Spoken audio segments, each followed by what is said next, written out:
Bonjour les amis, j'espère que vous allez bien. Les amis, aujourd'hui nous allons continuer avec notre cours d'anglais et nous allons nous focaliser sur les synonymes. C'est-à-dire, nous allons apprendre à dire en anglais et de plusieurs manières. Tiens-moi informé, tiens-moi au courant. Lorsque vous commencez à apprendre l'anglais, le premier verbe pour parler d'information que vous allez utiliser, c'est to inform, informer. Alors, lorsque vous voulez dire à quelqu'un et que vous avez encore un petit niveau, vous voulez dire à quelqu'un de vous informer, vous dites inform me, let me know, par exemple. Mais à un certain niveau, tu commences à avoir marre d'utiliser les mêmes expressions, la même expression, et tu vas avoir plusieurs synonymes, plusieurs expressions que tu peux remplacer, que tu peux utiliser pour montrer que ton vocabulaire a déjà pris du volume. Alors, nous avons quelques expressions ici. Vous avez ici synonyms of inform someone, informer quelqu'un. Alors, la toute première expression, c'est let me in the know. Let me in the know. Let me in the know. Nous avons keep me up to date. Keep me up to date. Keep me posted. Keep me posted. Keep me in the loop. Keep me in the loop. Alors, la toute première expression, let me in the know. Vous avez savoir qui est ici. Et cette expression veut dire to inform. Let me in the know.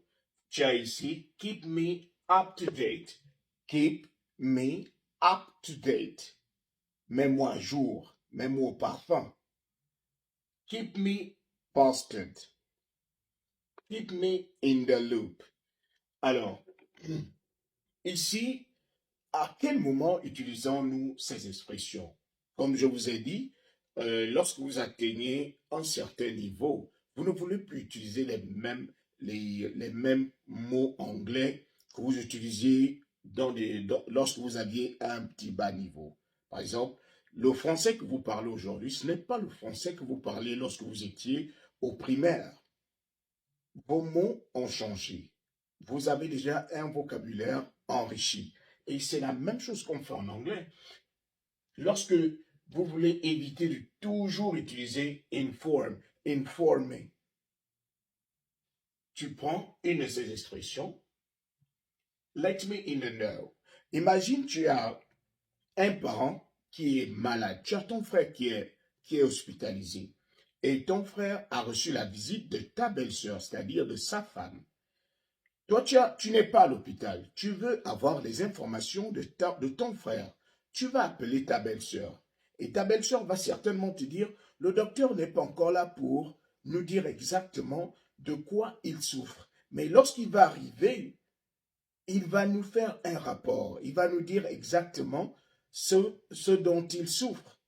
Et toi qui es à la maison, tu vas dire à ta belle-sœur, let me in the know. Tiens-moi informé, même au parfum. Tiens-moi au courant de tout ce qui se passe là-bas. Keep me up to date. Si tu ne veux pas dire let me in the know, tu peux dire keep me up to date. Tu peux dire keep me posted. Et si tu ne peux pas utiliser keep me posted, tu dis keep me in the loop. Cela va te faire du vocabulaire. Et partout où tu vas partir, parce que à partir de keep me posted, keep me in the loop, on n'est plus au petit niveau, on est déjà dans le advanced. Ceux qui parlent déjà couramment anglais commencent déjà à utiliser le keep me up to date, keep me posted, keep me in the loop. Juste pour montrer que ton vocabulaire a changé. Tu n'es plus le même. Tu ne peux plus parler comme un enfant de la maternelle en anglais. Tu dois déjà parler comme quelqu'un qui a de l'expérience, quelqu'un qui est dans le domaine depuis. Donc, pour ne plus dire inform me now, tu dis can you let me in the know, please? Can you keep me up to date? Can you keep me posted? Would you mind? Would you mind keeping me in the loop? Simple. Donc, les amis, c'est ce sur quoi je voulais qu'on parle aujourd'hui. Parler d'un bon petit cours pour vous donner du vocabulaire, pour vous apprendre à diversifier votre manière de parler. C'était le général.